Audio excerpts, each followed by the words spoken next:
আজ 4 তারিখ জুলাই মাসের, ঠিক 2 মাস আগে আর একটি 4 তারিখে রাজ্যের পালা বদল হয়েছিল। একটি অন্ধকার যুগের অবসানে মানুষ নতুন সূর্য উঠতে দেখেছিল।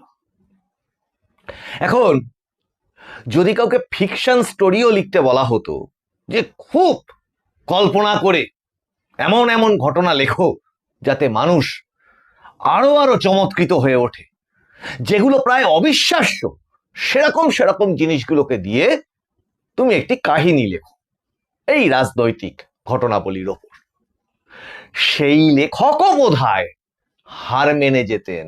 সেই লেখকও বোধহয় কল্পনাই করতে পারতেন না যে মাত্র 2 মাস, এই 2 মাসে এত কিছু হতে পারে।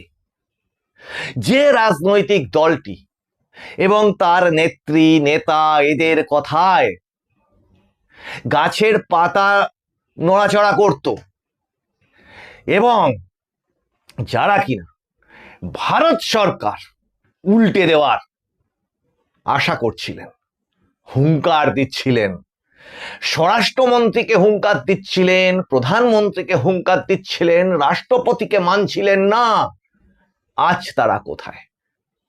পাশাপাশি মহাকাব্যিক না বলুন, অন্তত অভূতপূর্ব নজিরবিহীন এই শব্দগুলো বোধহয় এই রাজ্যের বাঙালিদের ব্যবহার করতে আপত্তি হবে না। কোনটার ব্যাপারে বলছি?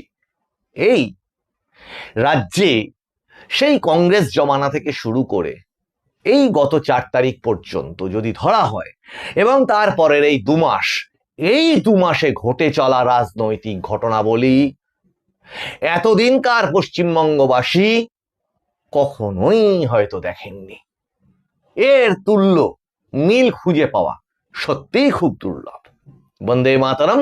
নমস্কার, মানুষের ভাষায় আপনাদের সকলকে স্বাগত। আমি প্রবীর রায়চৌধুরী আপনাদের সাথে। কি অবাক কাণ্ড দেখুন! তৃণমূল ভবন, সেটা নিয়ে যেন একটি গৃহস্থ বাড়িতে যেমন শরিকি দ্বন্দ্ব হয়, প্রায় সেরকম দৃশ্য আমরা গতকাল সন্ধ্যে থেকে দেখতে থাকলাম। সেখানে ঋতব্রতপন্থীরা গিয়ে হাজির হলেন, তালা টানাটানি হলো, তালা নিয়ে দ্বন্দ্ব হলো, সেখানে কালীঘাট পন্থী তৃণমূলের লোকেরা গেলেন। কিন্তু সেই সমস্ত যাওয়ার মধ্যেও আর একজন গেছিলেন। তিনি কে? তিনি মমতা বন্দ্যোপাধ্যায়ের, যারা আমরা সাধারণ মানুষজন তারা জানতাম, তার ঘনিষ্ঠ সহচরী চন্দ্রিমা ভট্টাচার্য, রাজ্যের এক সময়কার ওই রাষ্ট্রমন্ত্রী, অর্থ দপ্তরের সঙ্গে আরো বেশ কিছু দপ্তর, গুরুত্বপূর্ণ দপ্তর ছিল, যাকে আমরা ইদানিং অতীতে বাজেট পড়ে শোনাতে দেখেছি। এখন তিনি কি হলো, আজ সকালবেলা ওই কালীঘাট পন্থী তৃণমূল যারা, তাকে যে রাজ্যসভা নেত্রী তার পদ দেওয়া হয়েছিল তাকে, সেই পদটি তিনি ছেড়ে দিলেন। আচ্ছা, এটাও বোঝা গেল। তার সাথে তিনি সমস্ত রকমের সিগনেটারি পাওয়ার গুলোকে, যেখানে যেখানে তার আওয়াজ আছে, সেগুলোকে নোটিফাই করছেন, এমনকি ইলেকশন কমিশন পর্যন্ত। কারণ একটি রাজনৈতিক দলের সভানেত্রীর সইয়ের দাম তো অবশ্যই আছে। কিন্তু এই সমস্ত কিছুর সঙ্গে এই সই, এই তালা নিয়ে টানাটানি, তৎপরবর্তীতে আজকে সকালবেলা দেখলাম যে আরো এক প্রস্থ নাটক, সেখানে যে বাড়ির মালিক, সেই তাদের প্রতিনিধি সেখানে ঢুকতে গেলেন, সিআরপিএফ ওই বাড়িটিকে ঘিরে রাখলো। এ সমস্ত তো গণমাধ্যমে, সংবাদ মাধ্যমে আপনারা দেখলেন, আমরাও দেখলাম। কিন্তু আমার আপনাদের সামনে তুলে ধরবার বিষয় সেটা হচ্ছে এর তুল্য ঘটনা পশ্চিমবঙ্গে ঘটেছে কি? এর আগে বহু রাজনৈতিক দল ক্ষমতায় এসেছে, ক্ষমতা থেকে তারা চলে গেছেন, সরে গেছেন, দলটি ক্ষয়িষ্ণু হয়ে গেছে, দলটি রাজনৈতিকভাবে অন্য দলের মোকাবিলা করতে পারছে না বিভিন্ন ইস্যুতে। এ সমস্ত দৃশ্য পশ্চিমবঙ্গবাসী অভ্যস্ত। কিন্তু দলের ব্যাংক অ্যাকাউন্ট, সেই নিয়ে অভিযোগ প্রথম করলেন অরূপ বিশ্বাস।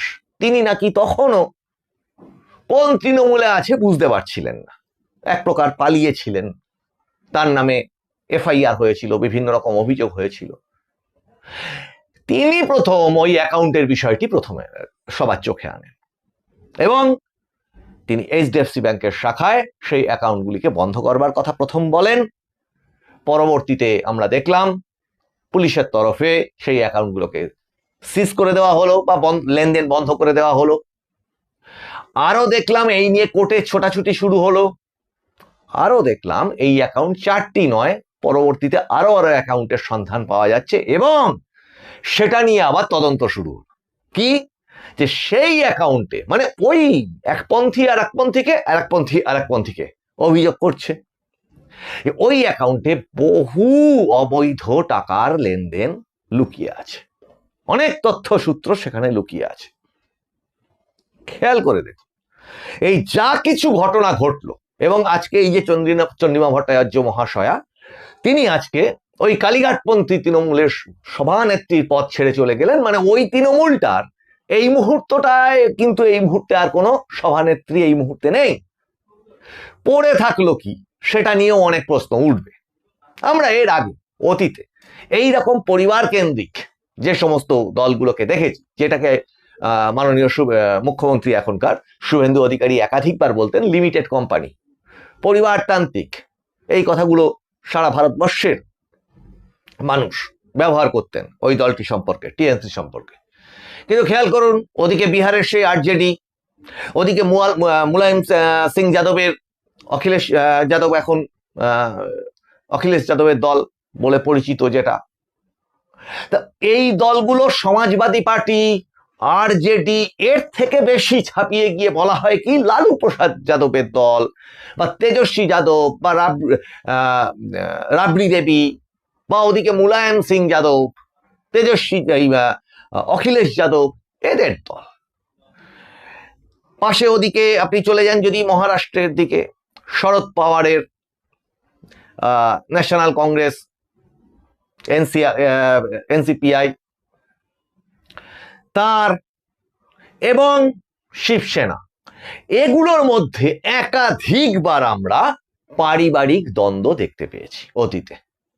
ক্ষমতায় থাকা সময় একরকম ভাবে চলেছে সেগুলো, যেই ক্ষমতা থেকে এই দলগুলো সরে গেছে পারিবারিক দ্বন্দ্ব ফুটে ফুটে উঠেছে। এখন শিবসেনার মধ্যে রাজ ঠাকরে, উদ্ধব ঠাকরে, ওদিকে লালু প্রসাদ যাদবের আরজেডির মধ্যে একাধিকবার তেজস্বী যাদবের সঙ্গে তাদের লালু প্রসাদ যাদবের অন্যান্য সন্তানদের এই নিয়ে টানাহিসড়া চলেছে দলীয় ক্ষমতা নিয়ে। মুলায়ম সিং যাদবের অখিলেশ যাদবের ক্ষেত্রেও সেই একই রকম ঘটনা ঘটেছে। আরো যদি পিছিয়ে যান জয়ললিতা, এবং জয়ললিতার সেক্ষেত্রে তার দেহবাসনের পরে শশীকলা, তার যে সম্পত্তি সেই সম্পত্তি নিয়ে টানাহেসরা। এখন এক্ষেত্রে পশ্চিমবঙ্গে এরকম ঘটনা অতীতে কখনো ঘটেনি, তার কারণ পশ্চিমবঙ্গের রাজনীতিটা এই রকম ভাবে চলতো না। তা এতক্ষণ এই কথা বলবার অর্থ হলো এই যে এবার নেক্সট কি আছে ভাবুন। তৃণমূল কংগ্রেস আদপে নেই, প্রায় নেই হয়ে গেছে। ইদানিং দেখতে পাচ্ছি এই আগে যেমন খুব বড় বড় হেডলাইন হতো, সেই শো বলুন, টক শো বলুন বা সেই নিউজটা বলুন, তারকে প্রচুর পরিমাণে মানুষ দেখতো উৎসাহ নিয়ে যে কবে অভিষেক ব্যানার্জি কবে গ্রেপ্তার হবে, এইটা একটা হেডলাইন হতো। এবং কোন কোন মামলায় কি কি অভিযোগ হচ্ছে এই সমস্ত নিয়ে মানুষ অভিযোগ মানে উৎসাহ দেখাতেন।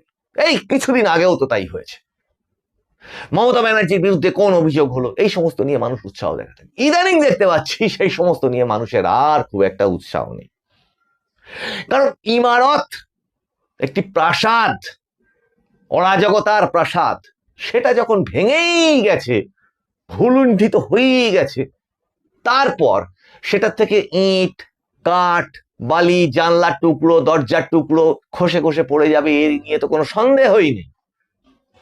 প্রশ্ন হচ্ছে, যে দলটি ক্ষমতায় ছিল তার কোনো আদর্শ ছিল না। টাকা রোজগার, লুট, ছিনতাই, যত রকমের অবৈধ কাজকর্ম আছে, সঙ্গে জনগণকে শোষণের জন্য ব্যবহার করা হুমকি, এবং হুমকির যত রকম পদ্ধতি হতে পারে সব কিছু ছিল তাদের দলের গঠনতন্ত্র, এজেন্ডা, যাই বলেন না কেন। এবার সেই দলটা যখন হেরে গেছে, সেই দলটা হেরে যাওয়ার আগে আমরা মানুষের ভাষায় বলেছিলাম একাধিকবার, ভোটের আগে থেকে বলেছিলাম যে দলটা উঠে গেছেই, নেই। আর 4 তারিখের পরে ওই দলটার কোনো অর্থও থাকবে না, রাজনৈতিকভাবে গুরুত্বও থাকবে না। আজকে খেয়াল করে দেখুন আমার বলা সেই কথাগুলো পরপর মিলছে কিনা। না, এখানে আমি কোনো রকম কি বলবো, নিজের কোনো রকম ক্রেডিট নেওয়ার চেষ্টা করছি না, কারণ এটা মোটামুটি অনেকেই ভেবেছি। আজকে এই যারা সেই তৃণমূল কংগ্রেস নামক দলটা থেকে কালীঘাটপন্থী, ঋতব্রতপন্থী এই সমস্ত তো বড় জোর হয়েছে, ওদিকে লোকসভাতে এনসিপিআই একটা দল গঠন হয়ে তারা একটা আলাদা গোষ্ঠী তৈরি করেছেন, নতুন দল তৈরি করেছেন। কি আজব ব্যাপার, একটি দল ভেঙে গেল, ভেঙে এত এত রকমের টুকরো তৈরি হচ্ছে। কিন্তু যদি আসল প্রশ্নটায় আসেন, এদের রাজনৈতিক আদর্শ কি? লোকগুলো তো সেই একই লোক, যারা কিনা ওই মমতা বন্দ্যোপাধ্যায়ের সঙ্গে ঘুরঘুর করতেন, ওই অভিষেক বন্দ্যোপাধ্যায়ের সঙ্গে তিনি যা বলতেন তাতে ওঠবোস করতেন, সেই লোকগুলোই আজকে হেরে গিয়ে এখন রাষ্ট্র ক্ষমতায় বা শাসন ক্ষমতায় তো তারা নেই, বিরোধী দলের ভূমিকা পালন করতে হবে। তাহলে বিরোধী দলের ভূমিকা পালন করে ওই রাষ্ট্র ক্ষমতাকে ব্যবহার করে যেভাবে মানুষকে লুটতরাজ করা যেত সেটা তো করা যাবে না। আর এই সরকার তার সমস্ত রকমের ব্যবস্থা, সমস্ত রকমের ছিদ্রগুলো বন্ধ করে দিচ্ছে। তাহলে এখন উপায়, তাহলে কিছু তো একটা করতে হবে। এখন মূলত সেই জায়গাতে বিভিন্ন রকমের অভিযোগ জানাতে জানাতে কারো চোখ দিয়ে জল পড়ছে অভিমানে, যেন মমতা বন্দ্যোপাধ্যায় চন্দ্রিমা ভট্টাচার্য মহাশয়াকে জানিয়েছেন যে তুমি ওই ভবনটা অন্যের হাতে তুলে দিলে, এতে ওনার মনে প্রচুর ব্যথা লেগেছে। যদিও তার পুত্র সন্তান, তিনি অনেকদিন আগেই ওই ঋতব্রতপন্থী যারা বলছেন তৃণমূল কংগ্রেস, আসল তৃণমূল কংগ্রেস, সেটা আমরা নির্বাচন কমিশনের সিদ্ধান্তের দিকে তাকিয়ে থাকবো, তার কাছে যোগ দিয়েই দিয়েছিলেন অনেকদিন আগে। এবার সামগ্রিকভাবে কি হচ্ছে জানেন তো, এই যে সরকারের বিভিন্ন রকম উন্নয়নমূলক কর্মসূচিগুলো পরপর পরপর চলছে, সেইগুলো থেকে সেই তৃণমূল কংগ্রেস কোথায় ভাঙলো, কোথায় টুকরো হলো, তারা আবার কার সাথে কোথার থেকে কি কি ঘোরাঘুরি করছে, এইগুলো খবরের অনেক সামনের দিকে চলে আসছে। মুখ্যমন্ত্রী একের পর এক নজিরবিহীন সিদ্ধান্ত নিয়ে চলেছেন রাজ্য প্রশাসনের ক্ষেত্রে, যে সিদ্ধান্তগুলো গত 80 বছরে এই পশ্চিমবঙ্গবাসী কিন্তু দেখেনি। আর সেই সিদ্ধান্তগুলো কিন্তু এক তো অনেক ইঁদুরের গর্তে জল পড়ছে, সেখান থেকে অনেক কিছু বেরিয়ে আসছে, আর উল্টো দিকে আর একটা যেটা জিনিসটা ঘটছে, এই চুরি চামারি করে খাওয়ার যে একটা জীবিকা, সেই জীবিকাটা পুরোপুরি ভাবে বন্ধ হয়ে যাচ্ছে। এখন এই যে নতুন গোষ্ঠী তৈরি হচ্ছে, হই হই হচ্ছে, ক্যামেরা ছুটে যাচ্ছে, কে কোন চেয়ারে বসে থেকেছে, ফিরাদ হাকিম কতক্ষণ ছিলেন, কার সাথে ছিলেন, কে কোথায় সই করলে, কোন জিনিসের হেরফের ঘটে, এই সমস্ত যেমন আলোচনা বারবার করে হচ্ছে, জনগণ এগুলো এক প্রকার ওই টিভি সিরিয়ালের মতো মনে করে উপভোগ করছেন মাত্র। আদপে কি জানেন তো, সরকারের, নতুন সরকারের এই ডবল ইঞ্জিন সরকার বলুন বা একটি নতুন রাজনৈতিক দলের নতুন সরকার বলুন, এই পশ্চিমবঙ্গের মাটিতে যার যেটা খুশি বলুন না কেন, সরকারটি গঠিত হয়েছে বাজেট থেকে শুরু করে, সীমান্ত সিল করা থেকে শুরু করে, বাসে মহিলাদের টিকিট ফ্রি করে দেওয়া, এই অন্নপূর্ণা যোজনা চালু হয়ে টাকা ঢুকে যাওয়া প্রত্যেকের অ্যাকাউন্টে, এই সমস্ত সিদ্ধান্ত যেমন হচ্ছে, তেমনি আমি সামনের এপিসোডে সেটা নিয়ে আসব। এই যে অভ্যাস, এই অভ্যাস অনেকে ত্যাগ করতে পারেননি। লুটে খাওয়ার অভ্যাস কিন্তু এখনো ত্যাগ করতে পারেনি ঘুণ পোকার দল। ওই ঘুণ পোকা, যার পরিশ্রম করে খাওয়ার, রোজগার করবার অভ্যাসটাই নষ্ট হয়ে গেছে। কোথা থেকে কাকে কোন দিক থেকে লুট করে, কোন ফর্ম চেপে কোন ফর্ম কাকে দিয়ে কাটমানি খাওয়ার যে চালু রীতি, সেই রীতির অভ্যাসে এখনো যারা রয়েছেন, ওই যে নতুন গোষ্ঠী তৈরি করছেন যারা, তাদের তো নতুন রাজনৈতিক কোনো আদর্শ কোনো কালে ছিলই না, তার কারণ তারা তৃণমূলের একটা অংশ ছিল। তাহলে তারা একদিক থেকে আর একদিকে গেল না গেল, তাতে কি বা হলো? আর যেটা বোঝা যাচ্ছে সেটা হচ্ছে ওই অভ্যাস, সেই অভ্যাস ওই 15 বছর ধরে ওনারা এই রাজ্যে প্রথিত করেছেন, সেই অভ্যাসের বাইরে ওনারা যাবেনই বা কোথায়? কাজেই আইন আইনের পথে চলবে। মাননীয় মুখ্যমন্ত্রী শুভেন্দু অধিকারী দর্থহীন ভাষায় সংবাদ মাধ্যমের কাছে ঘোষণা করেছেন কি, যারা এতদিন চুরি চামারি পৌরসভা পঞ্চায়েতে করেছেন, আত্মসমর্পণ করুন। না পারলে এই কাটমানি ফেরত দেওয়া অমুক তমুকের যদি চাপ আসে, তাহলে পদত্যাগ করুন। এখানে ওখানে পালিয়ে গিয়ে এর সাথে জোড়া ওর সাথে জোড়া করে হবেটাই বাকি, একই তো থাকবে।